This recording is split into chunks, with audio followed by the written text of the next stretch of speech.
ನಾನೇ ಇಲ್ಲೊಂದು ಸೇತುವೆ ಮಾಡಿಕೊಟ್ಟಿದ್ದೆ, ಹೌದು. ಮತ್ತೆ ಸ್ವಲ್ಪ ರಿವಿಟ್ಮೆಂಟ್ ಎಲ್ಲ ಕಟ್ಸ್ಕೊಟ್ಟಿದ್ದೆ. ತಡೆಗೋಡೆ ಎಲ್ಲ ನೀರಿನ ಒತ್ತಡ ಜಾಸ್ತಿಯಾಗಿ ಇದು ಕೊರತ ಜಾಸ್ತಿಯಾಗಿ ಕೊಚ್ಕೊಂಡು ಹೋದ್ಮೇಲೆ ಒಂದು ಸ್ಲ್ಯಾಬ್ ಬಿದ್ದೋಯ್ತು. ಆನಂತರ ಈಗ ಮತ್ತೆ ಓಡಾಡ್ಲಿಕ್ಕೆ ಆಗಲಿಲ್ಲ ಅವರಿಗೆ. ಮೊನ್ನೆ ನಾನೇ ಬಂದು ನೋಡ್ಕೊಂಡು ಹೋದ್ಮೇಲೆ ಸ್ಯಾಂಕ್ಷನ್ 25 ಲಕ್ಷ ರೂಪಾಯಿ ಮಾಡಿದ್ದೀನಿ. 12 ಅಡಿ ಬರ್ತದೆ ಸುಮಾರು. ಆ ಕಡೆ ಈ ಕಡೆ ರಿವಿಟ್ಮೆಂಟ್ ಮಾಡಿ ಕಟ್ಟಿ ಕ್ಲೀನಾಗಿ ನಾವು ಅದರ ಪಕ್ಕದಲ್ಲೇ ಮಾಡಿಕೊಡ್ತೀವಿ. ಯಾವುದೇ ಸಮಸ್ಯೆ ಇಲ್ದಂಗೆ ಕರೆಕ್ಟಾಗಿ ಮಾಡಿಕೊಡ್ತೀವಿ. ರಿವಿಟ್ಮೆಂಟ್ ಎಲ್ಲ ಕ್ಲೀನಾಗಿ ಸಿಮೆಂಟ್ ಎಲ್ಲ ಮಾಡಿಕೊಡ್ತೀವಿ. ಯಾವುದೇ ಸಮಸ್ಯೆ ಇಲ್ದಂಗೆ ಮಾಡಿಕೊಡ್ತೀವಿ. ಯಾಕಂದರೆ ಸಂಪರ್ಕ ಭಾಳ ಪ್ರಮುಖವಾಗಿರ್ತದೆ. ಯಾರು ಬಿದ್ದೋದ್ರೆ ಭಾಳ ಕಷ್ಟ ಆಗುತ್ತೆ.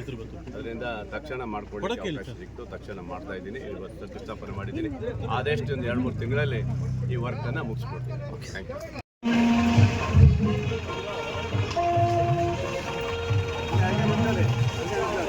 ಸ್ಮಾರ್ಟ್ ಸಿಟಿ ಆಧಾರದಲ್ಲಿ ಅತ್ಯುತ್ತಮವಾದ ಬಸ್ ನಿಲ್ದಾಣವನ್ನ ಸಾಗರದಲ್ಲಿ ಸಿಂಗಲಾದ ಚಕ್ಕಲಾದ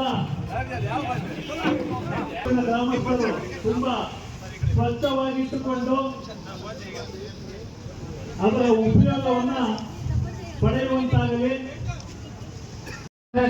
ಇವರು ಮಾತಾಡಿದ್ದನ್ನ ನಾನು ಕೆಲವೊಂದು ವಿಷಯಗಳನ್ನ ಹೇಳಕ್ಕಾಗಕ್ಕೆ ಇಷ್ಟಪಡ್ತೇನೆ. ರಾಜ್ಯ ಸರ್ಕಾರ ದಿವಾಳಿ ಆಗಿದೆ, ಅಭಿವೃದ್ಧಿ ಇಲ್ಲ, ಶಾಸಕರು ಅಭಿವೃದ್ಧಿ ಪರ ಚಿಂತನೆ ಮಾಡ್ತಾ ಇಲ್ಲ, ಸುಮ್ಮನೆ ಅವ್ರನ್ನ ಇವ್ರನ್ನ ಮಾತಾಡಿಸ್ತಾರೆ ಹೋಗ್ತಾರೆ ಅಂತಕ್ಕಂಥ ಮಾತನ್ನ ಬಹಳಷ್ಟು ವ್ಯಂಗ್ಯವಾಗಿ ಹೇಳಿದ್ರು. ಇವತ್ತು ಅಂಕಿ ಅಂಶಗಳ ಸಮೇತ ನಾವು ಇವತ್ತು ಅಭಿವೃದ್ಧಿ ಏನು, ಅಭಿವೃದ್ಧಿ ಹೇಗೆ ಮಾಡಬೇಕು, ಬರೀ ಕಾಮಗಾರಿಗಳು ತಂದ್ರೆ ಅಭಿವೃದ್ಧಿ ಅಲ್ಲ. ಕಾಮಗಾರಿಗಳ ಜೊತೆಗೆ ಜನಸಾಮಾನ್ಯರನ್ನು ಕೂಡ ಪ್ರೀತಿ ಮಾಡಿ ಅಭಿವೃದ್ಧಿ ಮಾಡ್ತಕ್ಕಂಥದ್ದೇ ನಿಜವಾದ ಅಭಿವೃದ್ಧಿ ಅಂತಕ್ಕಂಥದ್ದನ್ನ ಸನ್ಮಾನ್ಯ ಶ್ರೀಯುತ ಬೆಳೂರು ಸಾಹೇಬ್ ಇವತ್ತು ಮಾಡಿಸ್ತಾರೆ. ಬಂದ್ರೆ ಇವತ್ತು ಸ್ನೇಹಿತರು ಹೇಳಿದ್ರು, ಅನಂತಪುರ ಮತ್ತೆ ಎಡೆಹಳ್ಳಿ ಭಾಗದ ಕೆಲವೇ ವಾರ್ಡ್ಗಳು, ಎಲ್ಲನೂ ಅಲ್ಲ, ಮತ್ತೆ ಕೆಲವೇ ವಾರ್ಡ್ಗಳಲ್ಲಿ ಸರಿಸುಮಾರು 20 ರಿಂದ 22 ಕೋಟಿ ರೂಪಾಯಿ ಕಾಮಗಾರಿ ಇವತ್ತು ಆಗಿದೆ. ಈಗ ತಾನೇ ಶಂಕುಸ್ಥಾಪನೆ ಆಗಿದೆ. ಕೆಲವೊಂದು ಕಾಮಗಾರಿಗಳು ಉದ್ಘಾಟನೆ ಆಗಿದೆ. ಕೆಲವೊಂದನ್ನು ಹೇಳಕ್ ಇಷ್ಟಪಡ್ತೇನೆ ನಿಮ್ಗೆ. ಎಡೆಹಳ್ಳಿ ಭಾಗದಲ್ಲಿ ಇವತ್ತು ಈ ಭಾಷೆ ಇರ್ಬೋದು, ಬಹುಶಃ ರಿಪ್ಪನ್ಪೇಟೆಗೆ ತಾವೆಲ್ಲರೂ ಹೋಗಿದ್ದೀರಿ ಅಂತ ಕಾಣ್ತದೆ. ಅದನ್ನೇ ನಮ್ಮ ಅಧ್ಯಕ್ಷರು ಮೋಹನ್ ಹೇಳಿದ್ದು, ರಿಪ್ಪನ್ಪೇಟೆ ಅಗಲೀಕರಣವನ್ನು ಮಾಡಿ ಅಲ್ಲೂ ಸಹ ಲೈಟಿಂಗ್ ಗಳನ್ನು ಕೊಟ್ಟು 2 ಭಾಗದಲ್ಲೂ ಸಹ ಸುಮಾರು ಹತ್ತತ್ರ ಅಲ್ಲೂ ಸುಮಾರು ಒಂದು 7.5 ಕೋಟಿ ರೂಪಾಯಿಯಿಂದ ಮತ್ತೊಂದು 10.5 ಕೋಟಿ 17.5 ಕೋಟಿ ರೂಪಾಯಿನ ಕೊಟ್ಟು 2 ಭಾಗದಲ್ಲೂ ಅಭಿವೃದ್ಧಿ ಮಾಡಿದ್ದೇನೆ. ಅದೇ ತರ ಇಲ್ಲಿ ಮಾಡಬೇಕಂತ ಮೋಹನ್ ಅವರು ಹೇಳ್ತಾರೆ. ಈ ರಸ್ತೆಯನ್ನು ಅಗಲೀಕರಣ ಮಾಡಿ ಲೈಟಿಂಗ್ ಕೊಡಬೇಕು ಅನ್ನೋ ಉದ್ದೇಶ ಅವ್ರದ್ದಿದೆ. ಅದು ಮುಂದಿನ ಯೋಜನೆಯಲ್ಲಿ ನಾನು ಹಾಕೊಂಡಿದ್ದೇನೆ. ನನ್ನ ಕನಸಿದೆ, ಅದು ಮಾಡಬೇಕು ಅನ್ನೋದು ಸಹ ನಮಗೆ ಇವತ್ತಿದೆ. ಹಾಗೆ ಇವತ್ತು ಹೆಣ್ಣು ಮಕ್ಕಳು ಇಷ್ಟು ಜನ ಇದೆ. ನನ್ನ ಉದ್ದೇಶ ಏನಂತ ಹೇಳಿದ್ರೆ, ನಿಮ್ಮ ಗಾಣಿಗೆನ ಕೆರೆ ಇದನ್ನ ವಾಕಿಂಗ್ ಪಾತ್ ಮಾಡಬೇಕು ಅಂತ ನಾನು ತಿಳ್ಕೊಂಡಿದ್ದೀನಿ. ವಾಕಿಂಗ್ ಪಾತ್ ನಮ್ಮ ಹೆಣ್ಣು ಮಕ್ಕಳು ಆ ಕೆರೆಯ ಪಕ್ಕದಲ್ಲಿ ವಾಕಿಂಗ್ ಓಡಾಡಬೇಕು. ಅವರು ಅದ್ರ ಜೊತೆಗೆ ಬೆಂಚ್ಗಳನ್ನು ಹಾಕಿರ್ತೀವಿ. ಸಂಜೆ ಸ್ವಲ್ಪ ಟಿವಿ ಎಲ್ಲ ನೋಡೋದು ಸ್ವಲ್ಪ ಬಂದ್ ಮಾಡಿ ಅಲ್ಲಿ ಹೋಗಿ ವಾಕಿಂಗ್ ಮಾಡ್ತಾ ಕುತ್ಕೊಳ್ರಿ. ಅದಕ್ಕೂ ಸಹ 1 ಕೋಟಿ ರೂಪಾಯಿ ಬಿಡುಗಡೆ ಮಾಡ್ತಾ ಇದ್ದಾರೆ ಈಗ. ಅದು ತುಂಬಾ ಚೆನ್ನಾಗಾಗಬೇಕು. ಸುತ್ತ ಕೆರೆಯ ಅಚ್ಚಿ ಎಲ್ಲ ಕ್ಲೀನ್ ಮಾಡಿ ವಾಕಿಂಗ್ ಪಾತ್ ಮಾಡಿ ಒಳ್ಳೆ ಲೈಟಿಂಗ್ ಕೊಡ್ತೇನೆ. ಅಲ್ಲಿ ಹೆಣ್ಣು ಮಕ್ಕಳು ನಮ್ಮ ಅಕ್ಕಂದಿರು ಓಡಾಡಬೇಕು, ಬೆಳಿಗ್ಗೆ ಮತ್ತು ಸಂಜೆ ವಾಕ್ ಮಾಡ್ಬೇಕಂತ ನಮ್ಮ ಉದ್ದೇಶ. ಈ ರೀತಿಯಾದಂತ ಅಭಿವೃದ್ಧಿಯನ್ನು ನಾವು ಮಾಡಿದ್ದೀವಿ.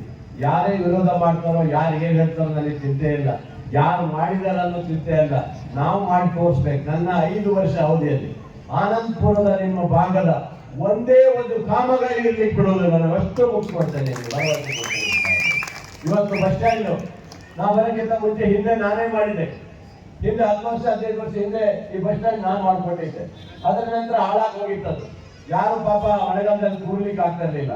ನಾನು ಬಂದ ತಕ್ಷಣ ಈ ಬಸ್ ಸ್ಟ್ಯಾಂಡ್ ಮಾಡ್ಬೇಕಂತ ಹೇಳಿ ಮಾಡ್ಕೊಟ್ಟೇನೆ. ಎಷ್ಟು ಜನ ಬಂದು ಕೂರ್ತಾರಲ್ವಾ, ಅದು ಆ ಚಿಂತನೆ ಯಾರು ಮಾಡಿರ್ಲಿಲ್ವಲ್ವಾ. ಇವತ್ತು ರಂಗನಾಥ ದೇವಸ್ಥಾನ ಇರ್ಬೋದು ಅಥವಾ ಆ ಕಡೆ ಹೋಗುವಂತ ಎಂತದ್ದು ಹೆದ್ದಾರಿ ರಸ್ತೆ ಬಹಳ ವರ್ಷದ ಜನರಿಗೆ ಕಲಿತಿದೆ. ಆ ಹೆದ್ದಾರಿ ರಸ್ತೆಯಲ್ಲೂ ಸಹ ಈಗಾಗಲೇ 40 ಲಕ್ಷ ಇಟ್ಟಿದೆ, ಬೇಡ ಇನ್ನು 20 ಲಕ್ಷ ಕೊಡಿ, ಅಲ್ಲಿವರೆಗೆ ಸಂಪರ್ಕ ಕೊಡಿ ಅಂತ ಹೇಳಿದ್ರು.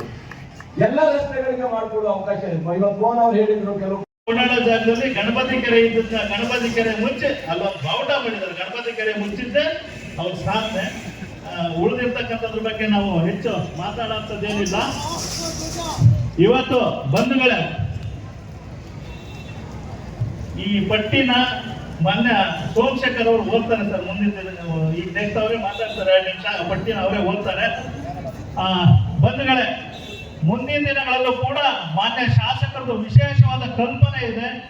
ಯಾವ್ಯಾವ ರೋಡ್ ಹೇಗಾಗಬೇಕು, ಯಾವ್ಯಾವ ಸರ್ಕಲ್ ಎಷ್ಟು ಅಭಿವೃದ್ಧಿ ಆಗಬೇಕು ಅಂತ ಹೇಳಿ ಬಹಳ ನಿಖರವಾಗಿ ಮಾನ್ಯ ಮುತ್ಸದಿಗಳಾದಂಥ ಕಾಗೋಡು ತಿಮ್ಮಪ್ಪನವರೇ ಹೇಳಿದ್ದಾರೆ.